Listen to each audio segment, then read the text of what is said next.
जाति का विनाश। एक व्याख्यान जो दिया नहीं जा सका।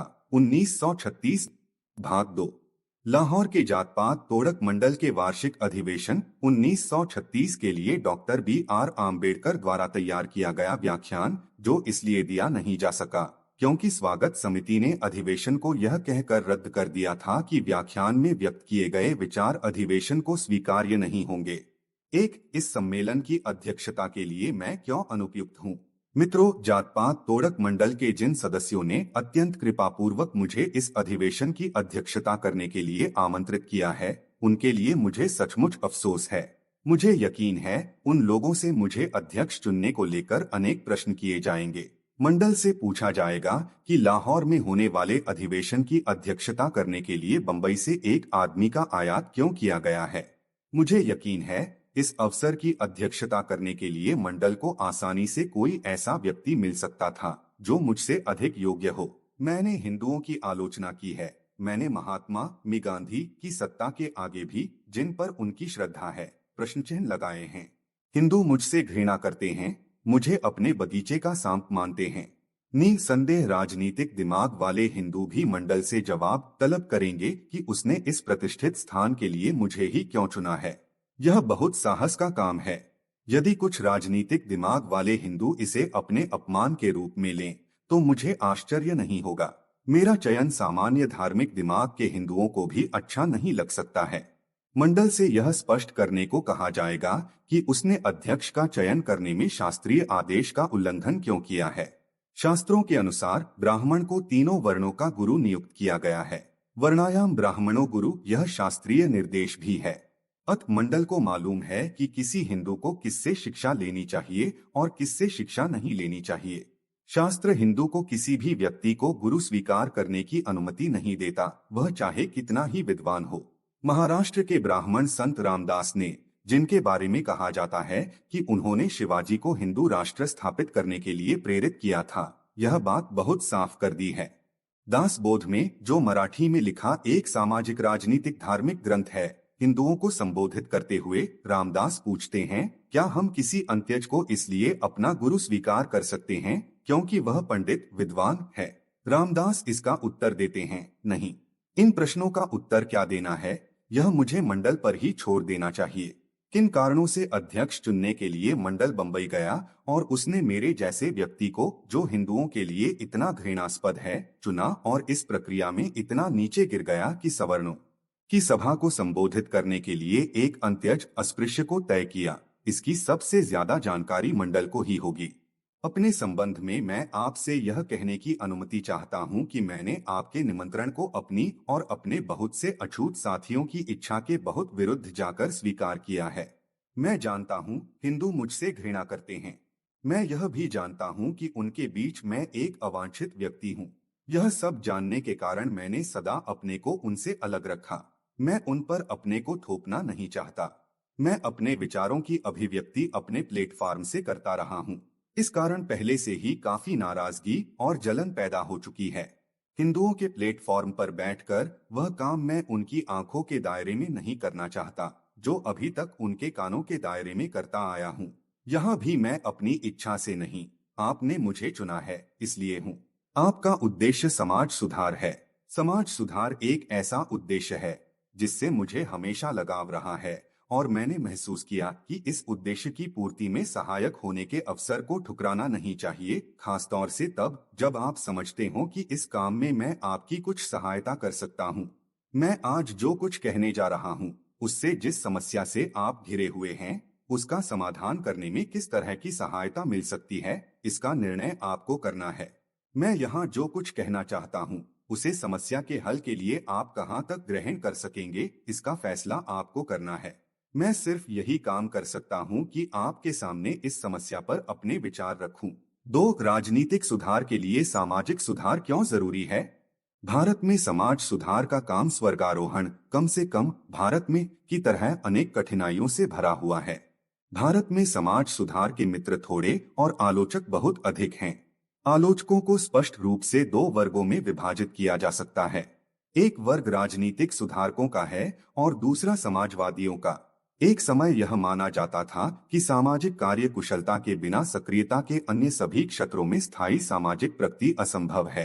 कुरीतियों द्वारा की जाने वाली शैतानी के कारण हिंदू समाज में कार्य कुशलता का अभाव है और इन बुराइयों को खत्म करने के लिए अथक प्रयत्न किया जाना चाहिए। इस तथ्य की स्वीकृति के परिणामस्वरूप ही नेशनल कांग्रेस के जन्म के साथ ही सोशल कॉन्फ्रेंस समाज सुधार सम्मेलन की भी नींव रखी गई, जहां कांग्रेस की चिंता देश की राजनीतिक व्यवस्था के कमजोर पहलुओं को परिभाषित करने की थी, वहीं सोशल कॉन्फ्रेंस हिंदू समाज की सामाजिक व्यवस्था के कमजोर पहलुओं को दूर करने में लगी हुई थी। कुछ समय तक कांग्रेस और कॉन्फ्रेंस दोनों एक ही साझा कर्म के दो डैनों की तरह काम करते रहे और उनका वार्षिक अधिवेशन एक ही पंडाल में होता रहा। लेकिन जल्द ही दोनों डैनों ने दो पार्टियों का रूप ले लिया, पहली राजनीतिक सुधार पार्टी और दूसरी सामाजिक सुधार पार्टी, और दोनों के बीच भयावह विवाद होने लगा। इस तरह दोनों पार्टियां एक दूसरे के विरोधी शिविरों में ढल गईं। विवाद का विषय यह था कि क्या सामाजिक सुधार राजनीतिक सुधार के पहले होना चाहिए। 10 साल तक दोनों पक्षों की ताकत बराबर बनी रही और इस लड़ाई में किसी एक पक्ष की जीत नहीं हुई। लेकिन यह साफ दिखाई पड़ता था कि सोशल कॉन्फ्रेंस तेजी से कमजोर हो रही है। सोशल कॉन्फ्रेंस के सत्रों की अध्यक्षता करने वाले महानुभाव शोक प्रकट करने लगे कि अधिकांश शिक्षित हिंदू राजनीतिक सुधार तो चाहते हैं, लेकिन सामाजिक सुधार के प्रति उदासीन हैं, और कांग्रेस के अधिवेशन में आने वाले लोगों की संख्या ज्यादा होती थी तथा जो नहीं आए पर कांग्रेस से जिनका लगाव था उनकी संख्या और भी ज्यादा होती थी, जबकि सोशल कॉन्फ्रेंस में उपस्थित होने वाले लोगों की संख्या बहुत ही कम थी। सोशल कॉन्फ्रेंस के प्रति इस उदासीनता, उसमें उपस्थित होने वालों की संख्या के क्षीण होते जाने का अगला कदम था राजनेताओं का विरोध भाव, जो छिपा नहीं रहता था। जिस उदारता से कांग्रेस सोशल कॉन्फ्रेंस को अपने पंडाल का इस्तेमाल करने देती थी, वह स्वर्गीय श्री तिलक के नेतृत्व में होने वाले प्रयासों के फलस्वरूप वापस ले ली गई और परस्पर शत्रुता की भावना इतनी तीव्र हो गई कि जब सोशल कॉन्फ्रेंस ने अपना पंडाल अलग बनाना चाहा, तब विरोधियों ने उसे जला डालने की धमकी दी। इस तरह थोड़े ही समय में राजनीतिक सुधार का पक्ष लेने वाली पार्टी विजयी हुई और सोशल कॉन्फ्रेंस गायब होते होते विस्मृति का शिकार हो गई। 1992 में इलाहाबाद में आयोजित कांग्रेस के 8वें अधिवेशन के अध्यक्ष के रूप में श्री डब्ल्यूसी बनर्जी का व्याख्यान सोशल कॉन्फ्रेंस के अंतिम संस्कार के मौके पर दिए जाने वाले वक्तव्य की तरह प्रतीत होता है और कांग्रेस के ठेठ नजरिए का इतना सशक्त प्रतिनिधित्व करता है कि मैं उसका निम्नलिखित अंश उद्धृत करने की धृष्टता करता हूँ। श्री बनर्जी कहते हैं, कम से कम मैं उन लोगों से सहमत नहीं हूँ जो कहते हैं कि जब तक हम अपनी सामाजिक व्यवस्था को सुधार नहीं लेते, तब तक हम राजनीतिक सुधार के योग्य नहीं हैं। मुझे इन दोनों के बीच कोई संबंध नहीं दिखाई देता। क्या हम राजनीतिक सुधार के योग्य इसलिए नहीं हैं क्योंकि हमारी विधवाओं का पुनर्विवाह नहीं होता और हमारी लड़कियों की शादी दूसरे देशों की तुलना में कम उम्र में कर दी जाती है, क्योंकि हमारी पत्नियां और पुत्रियां हमारे साथ गाड़ी में बैठकर हमारे मित्रों से मिलने नहीं जाती और क्योंकि हम अपनी बेटियों को ऑक्सफोर्ड और कैम्ब्रिज में पढ़ने के लिए नहीं भेजते। श्रोताओं द्वारा हर्षध्वनि। मैंने राजनीतिक सुधार के पक्ष में श्री बनर्जी का तर्क प्रस्तुत किया है। ऐसे लोग बहुत थे जो यह देखकर खुश थे कि जीत कांग्रेस की हुई है, लेकिन सामाजिक सुधार में जिनका विश्वास है वे प्रश्न कर सकते हैं, श्री बनर्जी ने जो तर्क दिया है क्या वह अंतिम है? क्या वह यह साबित करता है कि जिनकी जीत हुई है उनका पक्ष सही था? क्या यह तर्क अंतिम रूप से इस बात को साबित कर देता है कि राजनीतिक सुधार के लिए सामाजिक सुधार की कोई अहमियत नहीं है? यदि मैं मामले का दूसरा पहलू प्रस्तुत करूं, तो इससे मामले को समझने में सहायता मिलेगी। मैं अपने तथ्य उस सलूक से ग्रहण करूंगा जो अछूतों के साथ किया जाता है। मराठों के देश में पेशवाओं के शासनकाल में अछूत को उस सड़क पर चलने की अनुमति नहीं थी जिस पर कोई सवर्ण हिंदू चल रहा हो, ताकि उसकी छाया पड़ने से हिंदू अपवित्र न हो जाए। उसके लिए आदेश था कि वह एक चिन्ह या निशानी के तौर पर अपनी कलाई में या गले में काला धागा बांधे रहे, ताकि कोई हिंदू गलती से उससे छू जाने पर अपवित्र न हो जाए। पेशवाओं की राजधानी पूना में अछूत के लिए यह आदेश था कि वह कमर में झाड़ू बांधकर चले, ताकि वह जिस जमीन पर पैर रखे वह उसके पीछे बंधी इस झाड़ू से साफ हो जाए, ताकि उस जमीन पर पैर रखने से कोई हिंदू अपवित्र न हो जाए। पूना में अछूत के लिए जरूरी था कि वह जहां भी जाए अपने गले में मिट्टी की हांडी बांध कर चले और जब थूकना हो तो उसी में थूके, ताकि जमीन पर पड़ी हुई अछूत की थूक पर अनजाने में किसी हिंदू का पैर पड़ जाने से वह अपवित्र न हो जाए। मैं कुछ हाल की घटनाएं लेता हूँ। बलाई जाति, जो मध्य भारत की एक अस्पृश्य जाति है, के लोगों पर हिंदुओं ने जो कहर ढाया है, उसकी चर्चा से मेरी बात साफ हो जाएगी। आप इसकी एक रिपोर्ट 4 जनवरी 1928 के टाइम्स ऑफ इंडिया में पाएंगे। टाइम्स ऑफ इंडिया के संवाददाता ने रिपोर्ट दी कि इंदौर राज्य के इंदौर जिले के सवर्ण हिंदुओं यानी कालोटो, राजपूतों और ब्राह्मणों, कनरिया, बिचोली, हफसी, बिचोली, मर्दाना तथा 15 अन्य गांवों के पटेलों और पटवारियों ने अपने अपने गांव के बलाइयों से कहा कि अगर तुम लोग हमारे साथ रहना चाहते हो तो तुम्हें इन नियमों का पालन करना होगा। एक बलाई ऐसी पगड़ी नहीं पहनेंगे जिसकी किनारी में सोने का लेस लगा हो। 2, वे रंगीन या फैंसी किनारी वाली धोती नहीं पहनेंगे। 3, अगर किसी हिंदू के घर में मृत्यु हो जाती है तो उसके रिश्तेदारों तक यह खबर पहुंचाने के लिए उन्हें जाना होगा, वे रिश्तेदार चाहे जितनी दूर रहते हों। 4, हिंदुओं के सभी विवाहों में बलाई बारात के आगे आगे और विवाह के दौरान बाजा बजाएंगे। 5, बलाई औरतें सोने या चांदी के गहने नहीं पहनेंगी, वे फैंसी गाउन या जैकेट नहीं पहनेंगी। 6, बलाई औरतें हिंदू महिलाओं की जचगी प्रसव के समय मौजूद रहेंगी। 7, बलाई मेहनताने की मांग किए बिना सेवाएं प्रदान करेंगे और हिंदू उन्हें खुशी खुशी जो कुछ देंगे उसे वे स्वीकार करेंगे। 8, जिन बलाइयों को ये नियम मंजूर नहीं होंगे उन्हें गांव छोड़कर चले जाना होगा। बलाइयों ने इन नियमों को मानने से इनकार कर दिया और हिंदुओं ने उन्हें प्रताड़ित करना शुरू कर दिया। बलाइयों को गांव के कुओं से पानी लेने पर रोक लगा दी गई और उन्हें अपने मवेशी चराने के लिए ले जाने पर रोक लगा दी गई। बलाई उस जमीन से नहीं गुजर सकते थे जो किसी हिंदू की थी, जिसका मतलब था कि अगर किसी बलाई के खेत के चारों ओर हिंदुओं के खेत हैं, तो वह अपने खेत तक नहीं पहुंच सकता। हिंदुओं ने अपने मवेशी बलाइयों के खेतों में चरने के लिए छोड़ दिए। बलाइयों ने अपने उत्पीड़न के खिलाफ इंदौर के दरबार में याचिकाएं भेजी, लेकिन चूंकि उन्हें समय पर राहत नहीं मिली और उन पर अत्याचार जारी रहा, इसलिए सैकड़ों बलाइयों को अपने स्त्री बच्चों सहित उन गांवों को छोड़कर, जहां उनके बाप दादा पीढ़ियों से रहते आए थे, उन्हें धार, देवास, बागली, भोपाल, ग्वालियर और दूसरे निकटवर्ती राज्यों के गांवों में चले जाना पड़ा। इन नई जगहों पर उनके साथ जो कुछ बीता, इसे वर्तमान में हमारे विचार क्षेत्र से बाहर रखा जा सकता है। गुजरात के अंतर्गत कविथा ग्राम की घटना अभी पिछले साल की है।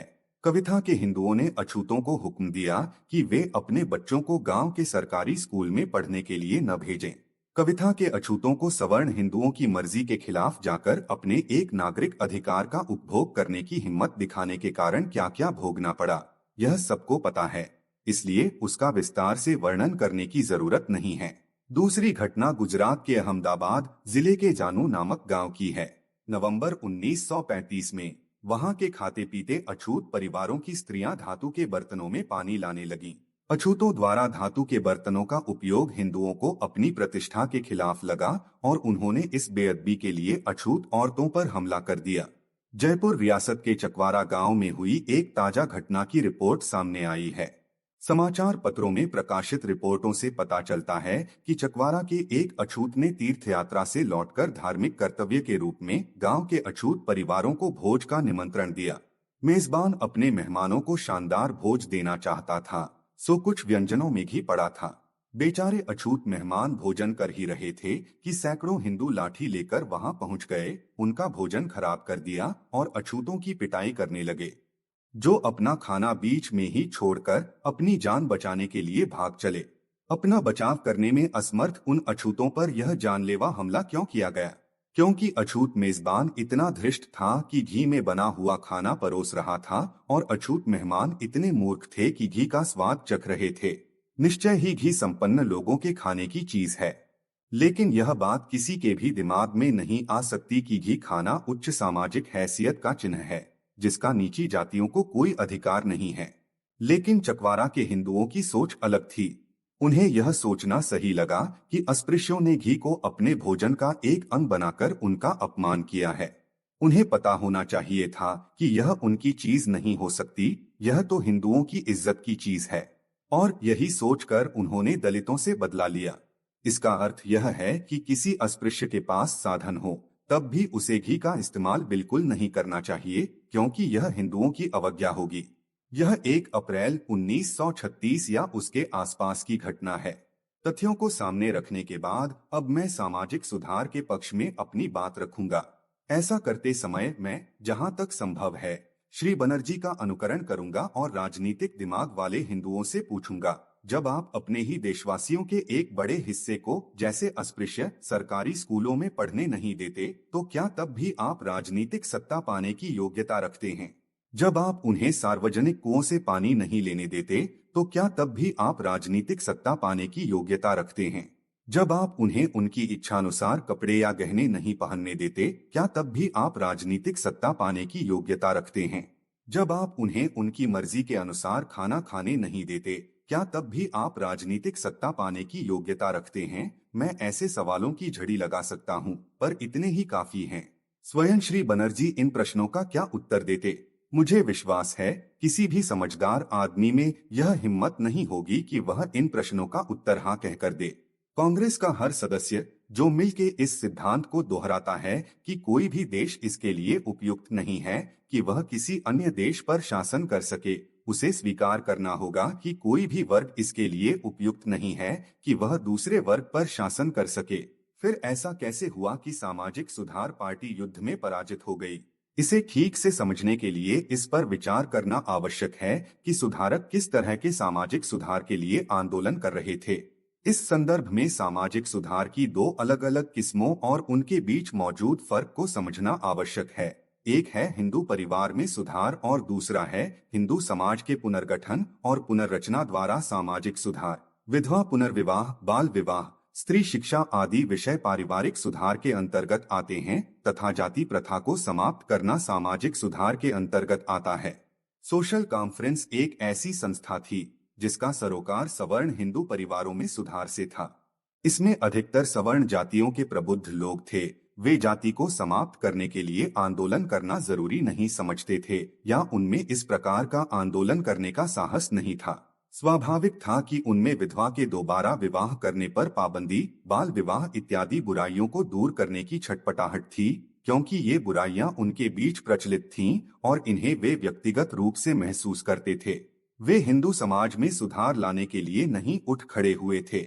जो युद्ध लड़ा जा रहा था, उसके केंद्र में पारिवारिक सुधार का प्रश्न था। जाति व्यवस्था को भंग करने के अर्थ में सामाजिक सुधार से इसका कोई संबंध नहीं था। सुधारकों ने इसे कभी भी अपना मुद्दा नहीं बनाया। यही वजह है कि सामाजिक सुधार पार्टी लड़ाई हार गई। मुझे पता है, इस तर्क से इस तथ्य को बदला नहीं जा सकता कि वास्तव में जो घटित हुआ वह यह था कि सामाजिक सुधार पर राजनीतिक सुधार ने जीत हासिल की। लेकिन इस तर्क का इससे ज्यादा महत्व न हो, तब भी इतना महत्व तो है। इससे इस बात का स्पष्टीकरण होता है कि सामाजिक सुधार क्यों हार गया।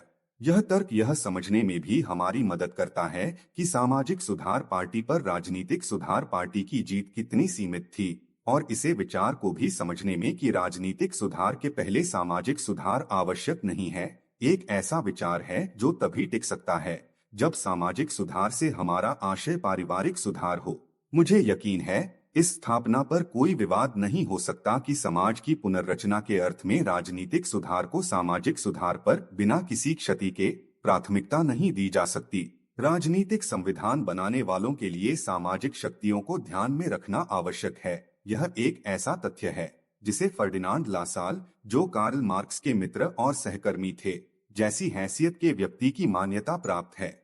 1862 में प्रशिया की एक सभा को संबोधित करते हुए लासाल ने कहा था, संवैधानिक प्रश्न सबसे पहले औचित्य के प्रश्न नहीं, बल्कि सत्ता के प्रश्न हैं।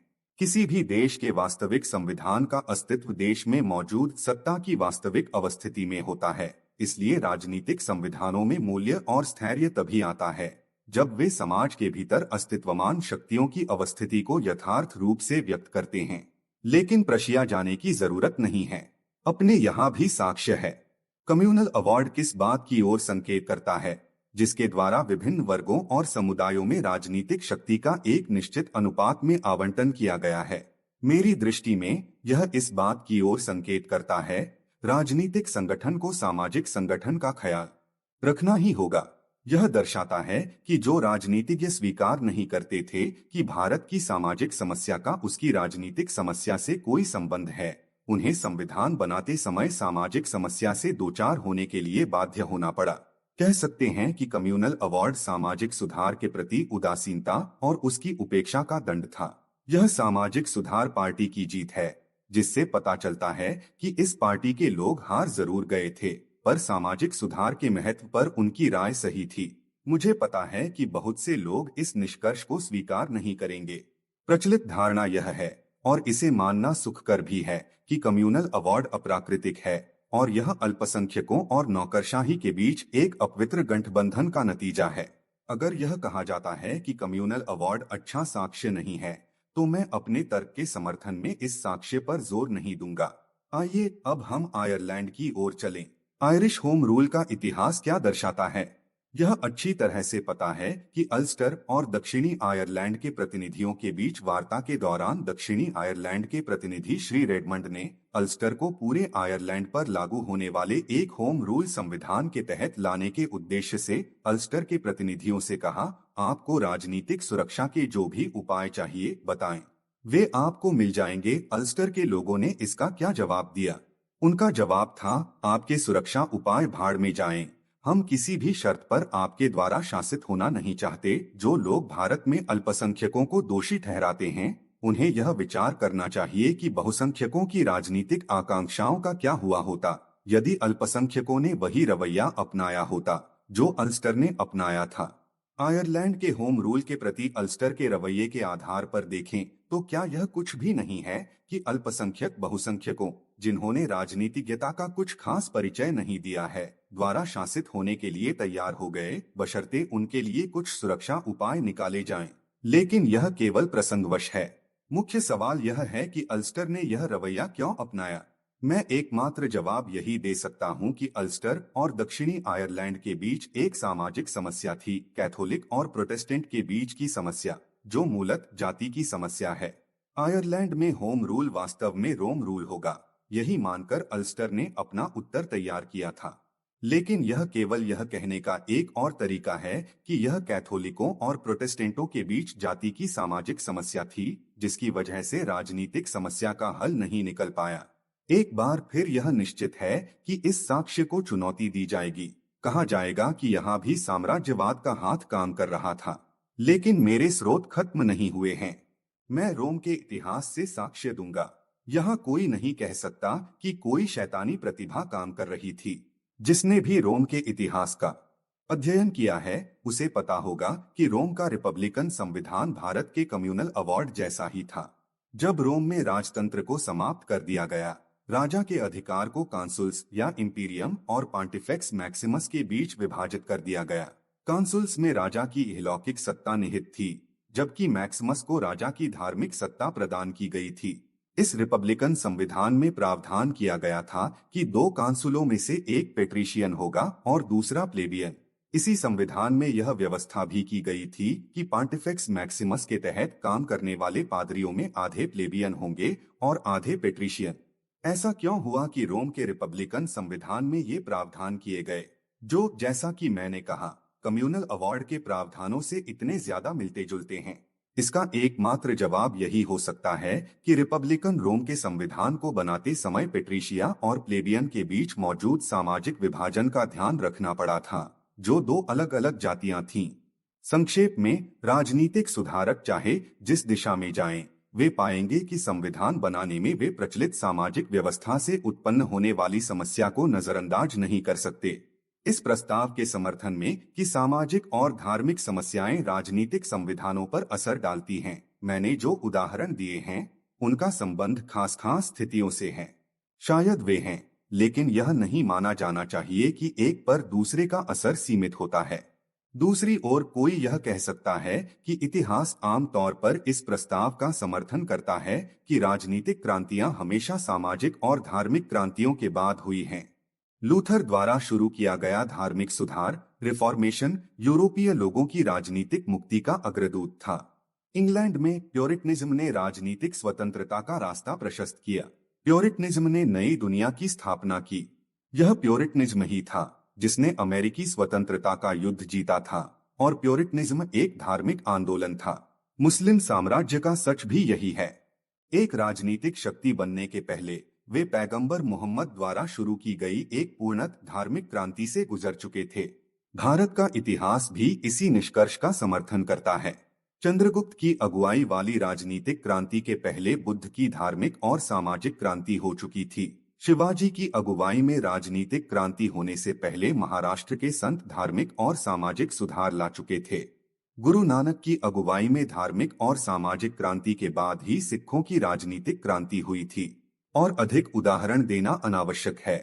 ये उदाहरण यह दिखाने के लिए पर्याप्त होंगे कि लोगों के राजनीतिक विस्तार के लिए मन और आत्मा की मुक्ति प्रारंभिक आवश्यकता है। 3. आर्थिक सुधार के लिए सामाजिक सुधार क्यों आवश्यक है? मुझे अब सोशलिस्टों की ओर मुड़ने की इजाजत दीजिए। क्या समाजवादी सामाजिक व्यवस्था से उत्पन्न होने वाली समस्या को नजरअंदाज कर सकते हैं? भारत के समाजवादी यूरोप के अपने साथियों का अनुकरण करते हुए भारत के तथ्यों पर इतिहास की आर्थिक व्याख्या को लागू करना चाह रहे हैं। वे प्रतिपादित करते हैं कि मनुष्य एक आर्थिक प्राणी है, उसकी गतिविधियां और आकांक्षाएं आर्थिक तथ्यों से बंधी हैं और संपत्ति ही शक्ति का एकमात्र स्रोत है। इसलिए वे यह शिक्षा देते हैं कि राजनीतिक और सामाजिक सुधार एक विराट भ्रम है और किसी भी अन्य सुधार के पहले जरूरी है कि संपत्ति की बराबरी लाकर आर्थिक सुधार किया जाए। इन 3 तर्कों पर ही समाजवादियों की यह धारणा टिकी हुई है कि आर्थिक सुधार को दूसरे सभी सुधारों की तुलना में प्राथमिकता देनी चाहिए और इनमें से प्रत्येक तर्क पर बहस की जा सकती है। कोई जवाब दे सकता है कि आर्थिक प्रेरणा ही एकमात्र प्रेरणा नहीं है जो मनुष्य को संचालित करती है। आर्थिक शक्ति ही शक्ति का एकमात्र प्रकार है। यह मानव समाज का कोई भी विद्यार्थी स्वीकार नहीं कर सकता। किसी व्यक्ति की सामाजिक स्थिति अक्सर अपने आप में शक्ति और सत्ता का स्रोत कैसे बन जाती है, यह उस प्रभाव से स्पष्ट है जो महात्मा लोग आम आदमी के मानस पर छोड़ते हैं। भारत में करोड़पति क्यों फूटी कौड़ी भी न रखने वाले साधुओं और फकीरों की आज्ञा का पालन करते हैं? भारत के करोड़ों दरिद्र लोग क्यों अपने छोटे मोटे गहने बेचकर, जबकि उनके पास यही एकमात्र संपत्ति होती है, बनारस और मक्का जाते हैं? धर्म शक्ति का स्रोत है। इसके तमाम उदाहरण भारत के इतिहास से मिलते हैं, जहां जनसाधारण पर पंडों पुजारियों की पकड़ अक्सर मजिस्ट्रेट से भी ज्यादा होती है और जहां हर चीज, यहां तक कि हड़ताल और चुनाव भी इतनी आसानी से एक धार्मिक मोड़ ले लेते हैं और इतनी ही आसानी से उन्हें एक धार्मिक मोड़ दिया जा सकता है। मनुष्य पर धर्म की शक्ति या सत्ता के एक और उदाहरण के रूप में रोम के प्लेबियंस का मामला लें। यह इस मुद्दे पर बहुत अच्छी तरह प्रकाश डालता है। प्लेबियंस ने रोमन गणराज्य के तहत सर्वोच्च कार्यपालिका में अपना हिस्सा हासिल करने की लड़ाई लड़ी थी, जिसके परिणामस्वरूप कॉमिटिया सेंचुरियात, जो उन्हीं की असेंबली थी, द्वारा गठित एक पृथक मतदाता मंडल द्वारा निर्वाचित एक प्लेबियन कांसुल उन्हें उपलब्ध हुआ। वे अपना कांसुल सरकार द्वारा नियुक्त अधिकारी इसलिए चाहते थे कि उन्होंने महसूस किया था कि पेट्रिशियन कांसुल प्रशासनिक कामकाज में प्लेबियंस के खिलाफ भेदभाव करते थे।